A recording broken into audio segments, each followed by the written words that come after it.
Hi students, welcome to our channel achieve excellence in commerce by Mansi Javeri.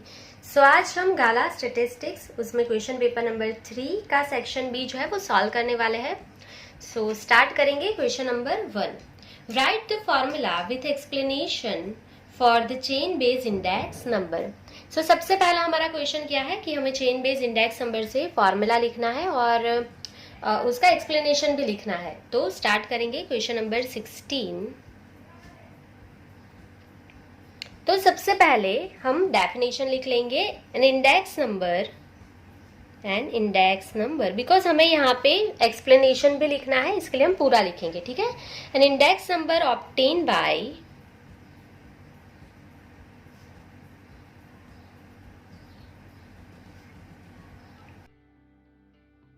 comparing the current period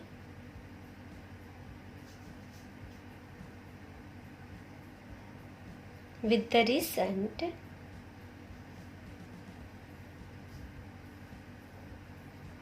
past period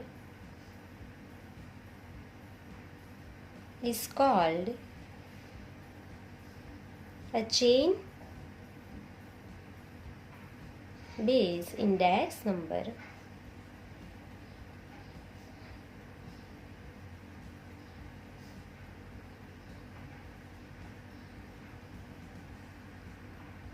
तो यहाँ पे हमने definition लिख ली है। चेन बेस्ड इंडेक्स नंबर किससे कहते हैं तो आप सबको पता है। चेन बेस्ड इंडेक्स नंबर क्या होता है, तो जो हमारा करंट ईयर का जो भी पीरियड है उसको हम रीसेंट पास्ट पीरियड के साथ कंपेयर करेंगे तो वो चेन बेस्ड इंडेक्स नंबर होता है। ठीक है, तो ये हमने क्यों लिखा है, क्योंकि यहाँ पे पूरा बोला है कि एक्सप्लेनेशन के साथ लिखना है, इसके लिए।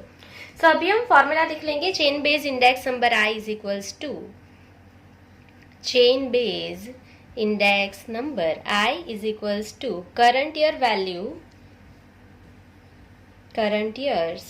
of a variable divide में क्या लेना है, चेन बेस में preceding year। सो लिख लेंगे preceding year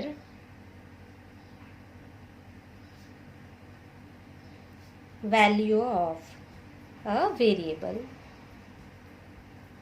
इंटू 100।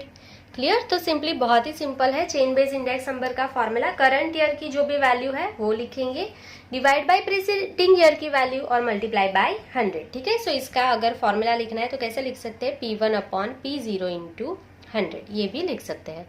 तो ये हो गया आपका क्वेश्चन नंबर 16 कंप्लीट। बहुत ही सिंपल था। चलिए नेक्स्ट क्वेश्चन देखेंगे, question number 17। When is the use of स्पीयरमैन्स rank correlation method is the best. तो स्पीयरमैन रैंक कोरिलेशन मेथड कब बेस्ट होती है, तो यहाँ पे लिख लेंगे in the following circumstances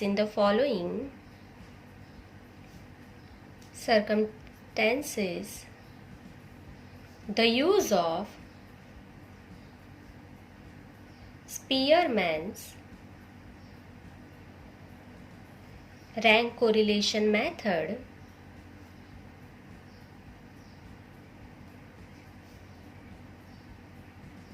is best.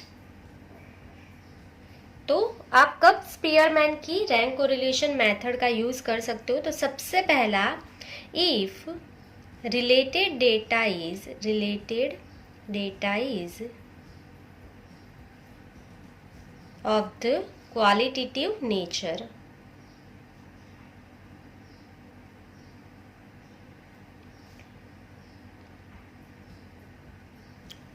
And second कब आप यूज कर सकते हो, तो ये एमसीक्यू में आया था, when the variation among the given numerical data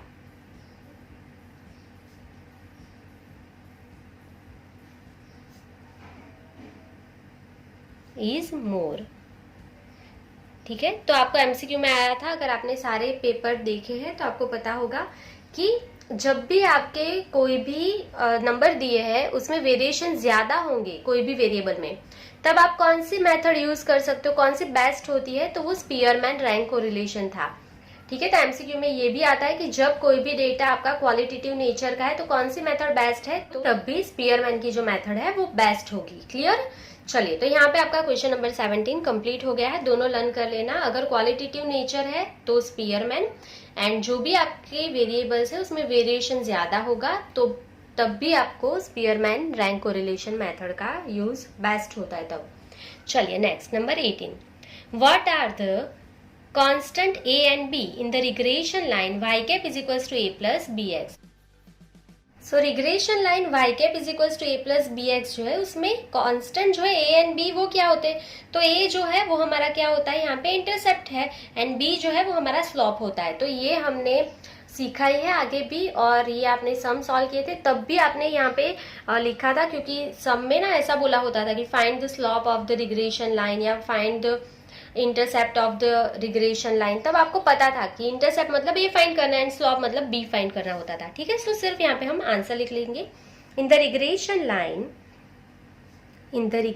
line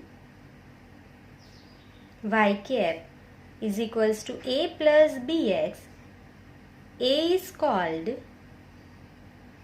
the intercept of the regression line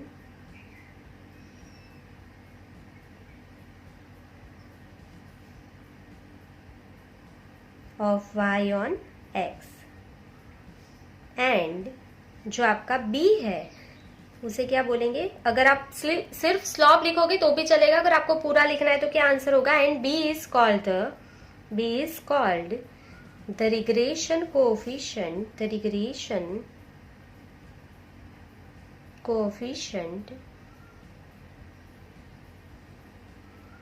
of the regression line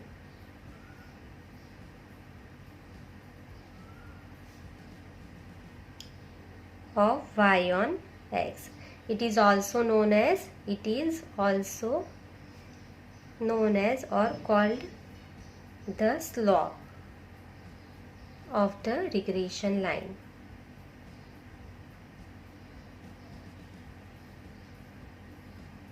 of y on x। ठीक है, अगर ये 1 मार्क्स का ही क्वेश्चन है तो सिर्फ आप ये लिखोगे तो भी चलेगा। a जो है वो आपका यहाँ पे क्या हो जाएगा, इंटरसेप्ट हो जाएगा, एंड b जो है उससे आप क्या बोल सकते हो यहाँ पे, स्लॉप, यहाँ पे अंडरलाइन कर रहे हैं हम। ठीक है, अगर आपको पूरा लिखना है तो रिग्रेशन कोएफिशिएंट भी बोलते हैं उसे, रिग्रेशन कोएफिशिएंट।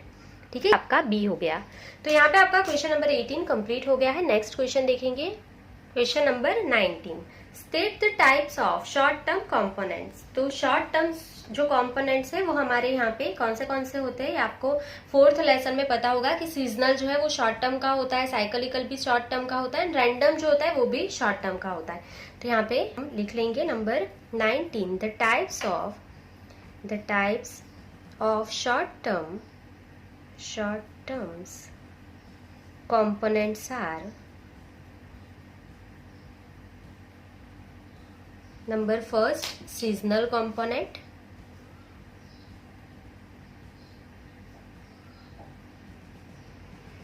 दूसरा कौन सा है हमारा साइक्लिकल जो शॉर्ट टर्म का है, एंड लास्ट कौन सा है नंबर 3 रैंडम। ठीक है, ये सारे शॉर्ट टर्म के कंपोनेंट है, रैंडम कंपोनेंट। चलिए, तो ये हो गया आपका question number 19 complete. Next question देखेंगे, arrange P of A union B, P of A intersection B, 0 P of A plus B in the ascending order. आपको इसको असेंडिंग ऑर्डर में यहाँ पे अरेंज करना है, तो यहाँ पे पहले लिख लेंगे नंबर 20। चलिए, तो असेंडिंग ऑर्डर में यहाँ पे इसको अरेंज करने के लिए एक पेंसिल ले लेंगे पहले। तो देखो, ये सारी जो चीज है ना, इसको आपको असेंडिंग ऑर्डर में यहाँ पे अरेंज करना है। तो उसके लिए सिंपली क्या कर सकते हैं हम लोग ना, एक यहाँ पे डायग्राम ड्रॉ कर लेंगे जिससे थोड़ा इजी हो जाएगा, क्योंकि जरूरी नहीं है कि ये सेम क्वेश्चन ही बोर्ड एग्जाम में होगा। कुछ यहाँ पे ऐड भी कर सकते हैं या कुछ यहाँ पे कम भी कर सकते हैं। तो अगर आपने फिर रट्टा मारा है तो कुछ भी काम नहीं आएगा। तो सपोज ये आपका ए है और ये आपका बी है, इवेंट ए इवेंट बी। हम रफ यहाँ पे एक सिर्फ डायग्राम ड्रॉ कर रहे हैं ताकि हमें थोड़ा इजी हो जाए। तो असेंडिंग ऑर्डर में हमें यहाँ पे इसको अरेंज करना है। देखो, तो सबसे पहले क्या आएगा, देखो दिया क्या है, A union B. A union B मतलब ये पूरा, ठीक है, ए भी आ सकता है और बी भी आ सकता है, तो ए यूनियन बी, तो वो पीछे जाएगा। पी ऑफ ए मतलब ये ए पूरा, ठीक है, समझ रहे हो, पी ऑफ ए मतलब ये ए पूरा आएगा। उसके बाद जीरो, जीरो मतलब कुछ भी नहीं, तो जीरो से स्टार्ट होगा आपका आंसर, तो हम लिखते जाएंगे। सबसे पहले आपका आंसर क्या आएगा, जीरो, असेंडिंग ऑर्डर में। क्लियर? चलिए, उसके बाद आगे देखेंगे, जो यहाँ से आ गया ना उसको कट करते जाएंगे ताकि हमें भी समझ में आए, कुछ रह नहीं जाए। उसके बाद लास्ट में क्या लिखा है यहाँ पे, P of A plus P of B लिखा है, मतलब ए प्लस बी मतलब ये पूरा, तो ये तो एकदम लास्ट में आएगा, ए प्लस बी पूरा मतलब ये सारा एरिया। तो देखो अभी इसके बाद क्या आएगा, P of A and B जो है वो लास्ट में चला जाएगा। इंटरसेक्शन रह गया, इंटरसेक्शन मतलब ये दोनों के बीच का, तो देखो जीरो के बाद सबसे छोटा वाला कौन सा है, P of A intersection B, मतलब सिर्फ इतना सा एरिया, ये वाला बीच में जो है ना ये वाला एरिया, ये इंटरसेक्शन होता है। तो जीरो के बाद क्या आएगा, P of A intersection B. Clear? चलिए, तो ये भी आ गया है, तो इसको कट कर देंगे। अभी देखो क्या बचा, यूनियन प्लस बचा एंड पी ऑफ ए। तो इंटरसेक्शन के बाद पी ऑफ ए छोटा है ना, देखो पी ऑफ ए मतलब ये वाला एरिया इतना, पी ऑफ ए मतलब ये एरिया। क्लियर? तो यहाँ पे हम लिखेंगे, उसके बाद क्या आएगा, पी ऑफ ए आएगा। चलिए, उसके बाद देखेंगे पी ऑफ ए कट हो गया, अभी दो ही बचे, P of A union B and A plus B. तो यूनियन मतलब ए और बी, ठीक है, तो ए और बी और बोथ होता है यूनियन मतलब, तो ये उसके बाद आएगा A union B, P of A union B. And last में अभी जो बच गया ए प्लस बी मतलब ये ए पूरा एंड बी भी पूरा, ये पूरा, तो ए प्लस बी मतलब ये सारा एरिया आपका। तो ये हो गया P of A plus P of B. तो आपका अरेंज हो गया, तो सिर्फ क्या लिख लेंगे, are in the ascending order.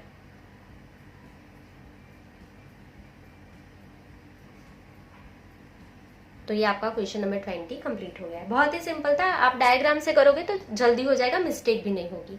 चलिए next number 21, what are called mutually exclusive event. तो बहुत ही सिंपल है, म्यूचुअली एक्सक्लूसिव इवेंट किसे कहते हैं, तो जिसका इंटरसेक्शन 5 होता है। म्यूचुअली एक्सक्लूसिव इवेंट किसे कहते हैं, जिसका इंटरसेक्शन 5 होता है। अगर आपको नहीं पता है तो यहाँ पे कहीं पे भी मैं ड्रॉ कर देती हूँ। देखो mutually exclusive event, rough diagram draw कर रहे हैं, ये आपको नहीं ड्रॉ करना है एग्जाम में, सिर्फ एक्सप्लेन करने के लिए मैं आपको यहाँ पे दिखा रही हूँ। तो म्यूचुअली एक्सक्लूसिव इवेंट क्या होता है आपके यहाँ पे, तो अगर ये आपका इवेंट ए है और ये इवेंट बी है, तो इसका इंटरसेक्शन कभी भी नहीं होगा, मतलब ए इंटरसेक्शन बी हर बार क्या होगा, 5 होगा। समझ में आया, ए एंड बी कभी एक साथ नहीं बन सकते, तो ये आपका कौन सा हो गया, म्यूचुअली एक्सक्लूसिव इवेंट हो जाएगा।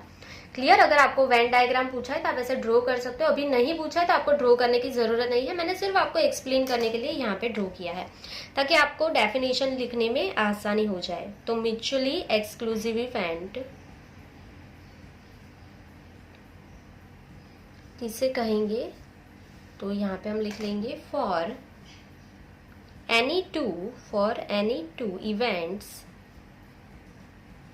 ए एंड बी, ठीक है, दो इवेंट्स हमने लिए हैं A and B, if A intersection B is equals to 5, अगर उसका दोनों का इंटरसेक्शन 5 हो जाता है, then A and B are called mutually exclusive event. That's it, बहुत ही सिंपल था, म्यूचुअली एक्सक्लूसिव इवेंट।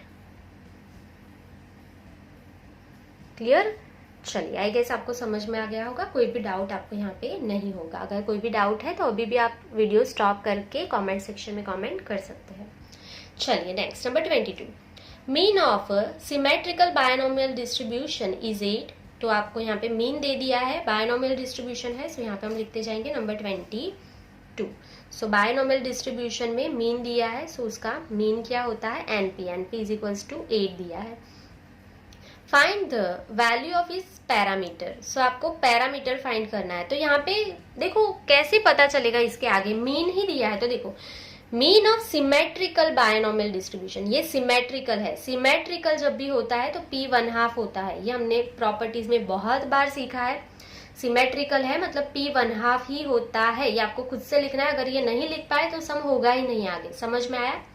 चलिए, तो यहाँ पे आपको उसके पैरामीटर फाइंड करना है, मतलब एन एंड पी, तो पी तो ऑलरेडी मिल गया, एन फाइंड करना है तो पैरामीटर्स मिल जाएंगे। उसके पैरामीटर्स है एन एंड पी, पी तो हमने लिख दिया, ये सिमेट्रिकल है तो 1/2 हो जाएगा, तो सिर्फ आपको यहाँ पे एन फाइंड करना है। तो एन का फॉर्मूला क्या है, N is equals to N P upon भी एक ही फॉर्मूला है यहाँ पे एन फाइंड करने के लिए, ठीक है, पूरे लेसन में यही फॉर्मूला है।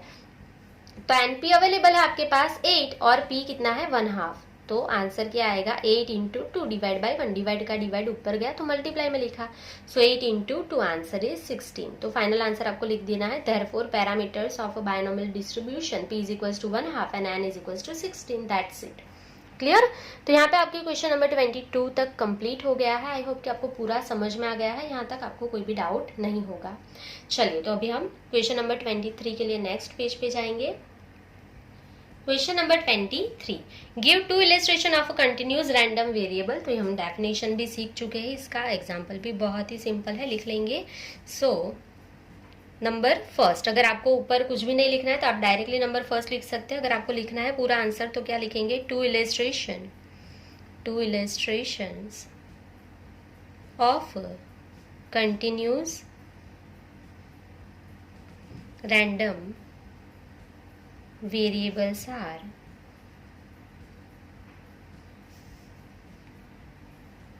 Number 1। So continuous random variable है, सो आप क्या लिख सकते हो यहाँ पे, एज ऑफ पर्सन ले लो, एज ऑफ पर्सन ये कंटिन्यूस है। देन टेम्परेचर ले लो, टेम्परेचर ऑफ अ प्लेस। अगर आपको एक और एक्स्ट्रा चाहिए तो मैं लिख देती हूँ, यहाँ पे 2 ही पूछा है, आप 2 लिखोगे तो मार्क्स मिल जाएगा। अगर आपको एक्स्ट्रा लिखना है तो ये मैं लिख रही हूँ, कोई भी प्रोडक्शन ले लो कंपनी का, तो वो भी कंटिन्यूस हो जाएगा। सो यहाँ पे हम लिख रहे हैं प्रोडक्शन ऑफ अ कंपनी,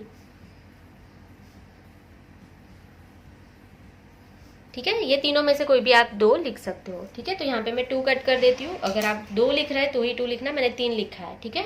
चलिए next, number 24, what is the probability that the continuous random variable takes definite value? So continuous random variable कभी भी definite value नहीं लेता है, तो उसकी probability क्या होती है, हर बार 0 ही होती है। So यहाँ पे आंसर लिख लेंगे नंबर 24, ठीक है। कंटिन्यूस रैंडम वेरिएबल कभी भी कोई फिक्स वैल्यू नहीं लेता है, उसकी प्रोबेबिलिटी हर बार कितनी होगी, 0 ही होगी। चलिए तो लिख लेंगे probability that a continuous random variable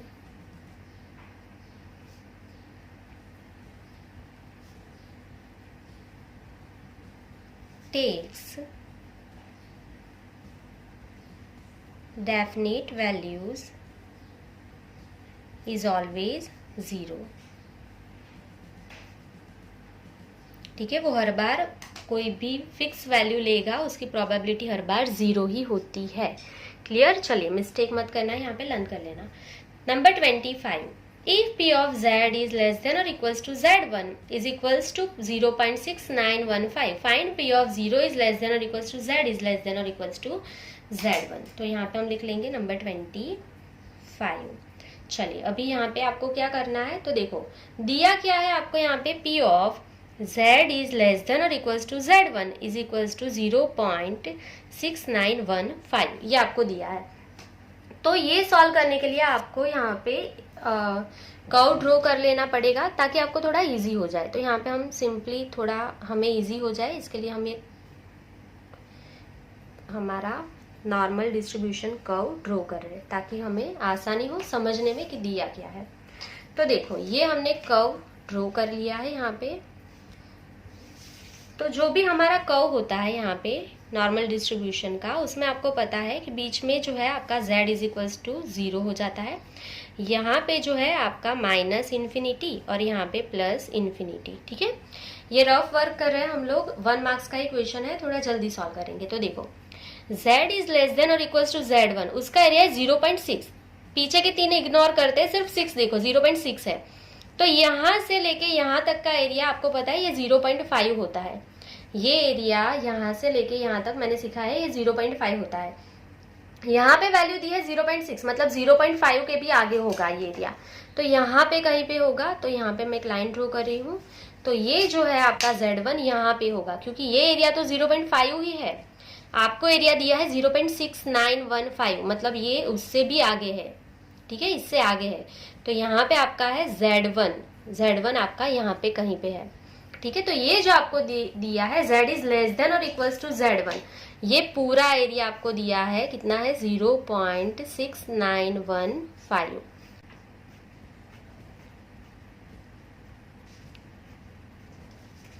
चलिए समझ में आया। तो अभी करना क्या है, आपको क्या फाइंड करना है, तो यहाँ पे लिखा है p of 0 is less than और equals to z is less than और इक्वल्स टू z1, ये फाइंड करना है। तो हम लिखेंगे p of 0 is less than और equals to z is less than और इक्वल्स टू z1। तो आपको यहाँ पे देखो फाइंड क्या करना है, 0 से z1 का एरिया, 0 से z1 मतलब ये इतना एरिया, 0 से z1, बस ये वाला एरिया फाइंड करना है। समझ में आया। तो देखो आपके पास ये पूरा एरिया है, ये पूरा एरिया कितना है, ये पूरा एरिया, तो ये टोटल एरिया आपको पता है 0.6915, ये पूरा एरिया है। ठीक है, आपको सिर्फ ये वाला फाइंड करना है। तो आपको पता है ये वाला एरिया कितना है 0.5 होता है, तो ये टोटल एरिया में से 0.5 माइनस कर दो तो ये वाला एरिया मिल जाएगा। बहुत ही सिंपल था, या ड्रॉ करके बिना भी लिख सकते हो डायरेक्टली, पर मैं आपको थोड़ा डिटेल में एक्सप्लेन कर रही हूँ, अगर जिनको नहीं समझ में आता है उनको समझ में आ जाएगा। सिर्फ ये एरिया फाइंड करना है हमें। ठीक है, तो टोटल एरिया लिख लेंगे 0.6915, ये टोटल एरिया, उसमें से 0.5 इतना एरिया माइनस कर दो तो रिमेनिंग एरिया जो है ये वाला वो मिल जाएगा। So answer is 0.1915। तो आपको आंसर मिल गया, बहुत ही सिंपल था। आई गेस आपको कोई भी डाउट यहाँ पे नहीं रहेगा। क्लियर। चलिए नेक्स्ट क्वेश्चन देखेंगे। Give the value of the constant use in probability density function. तो प्रोबेबिलिटी डेंसिटी फंक्शन के जो कांस्टेंट है वो आपको पता ही है, शायद एमसीक्यू में भी हमने सॉल्व किया है, और उसकी वैल्यू मैंने आपको बोला था कि लर्न कर लेना, बहुत ही एमसीक्यू में भी बहुत बार आता है वो, और ये 1 मार्क्स के क्वेश्चन में भी हर बार आ सकता है। ठीक है, तो लिख लेंगे, आपके कांस्टेंट आपको पता ही है ई एंड पाई है। तो यहाँ पे लिख लेंगे इन प्रोबेबिलिटी density function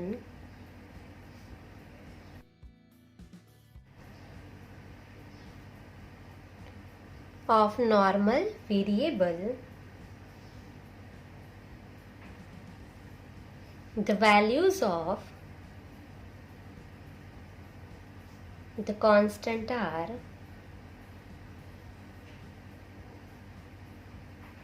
पाई की वैल्यू क्या है, आपको कंपलसरी 4 डिजिट में लिखना है। मैंने आपको सिखाया 4 डिजिट में लिखना है 3.1416। ठीक है, आपको 2 डिजिट में नहीं लिखना है, आपको मार्क्स नहीं मिलेंगे। ठीक है, 4 डिजिट में कंपलसरी लिखना है। कांस्टेंट पाई की वैल्यू क्या है 3.1416, ये फिक्स वैल्यू है। एंड ई की वैल्यू आपको मैंने सिखाई थी, शायद 1 मार्क्स में ही सिखाया था, एमसीक्यू में 2.7183। क्लियर, ये लर्न कर लेना, इसमें मिस्टेक नहीं होना चाहिए। चलिए तो यहाँ पे अंडरलाइन कर लेंगे, पाई की वैल्यू 3.1416 एंड ई जो है कांस्टेंट वो कितना है आपका 2.7183। Clear.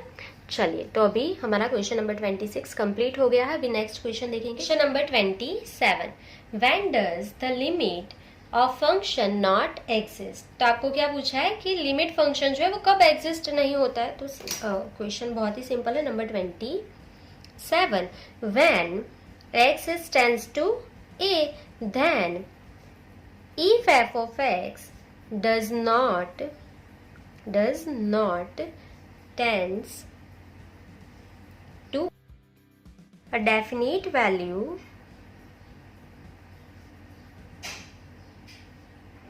then the limit of function does not exist। बहुत ही सिंपल है, जब x टेंड्स टू a होगा तब आपका जो फंक्शन है f ऑफ x वो कोई भी फिक्स वैल्यू नहीं लेगा, तब लिमिट आपका एग्जिस्ट नहीं करेगा। ठीक है, बहुत ही सिंपल है क्वेश्चन, लर्न कर लेना, मिस्टेक नहीं होना चाहिए। चलिए नेक्स्ट क्वेश्चन देखेंगे 28। Explain the meaning of x tends to 0। तो लिख लेंगे नंबर 28। तो x टेंड्स टू 0 किसे कहते हैं, तो आंसर लिख लेंगे if by decreasing the positive value. देखो अगर आपको ये नहीं पता है तो उसके लिए पहले मैं थोड़ा एक्सप्लेनेशन आपको दे देती हूँ कि देखो अगर ये आपका यहाँ पे लाइन है, रियल लाइन, यहाँ पे 0 है। ठीक है, तो ये जो है आपके पॉजिटिव नंबर्स होंगे, यहाँ पे आपके नेगेटिव नंबर होंगे। सो पॉजिटिव नंबर को यहाँ से आप डिक्रीज करके 0 के नजदीक लेके जाओगे, और ये जो नेगेटिव नंबर्स है उनको यहाँ पे इंक्रीज करके 0 के नजदीक लेके जाओगे। ठीक है, तो वो होता है एक्सिस टेंड्स टू ए। तो बस ये लर्न रख लो तो डेफिनेशन भी हो जाएगी। तो अभी हम क्या लिख रहे हैं, if by decreasing the positive value of variable x or by increasing the negative value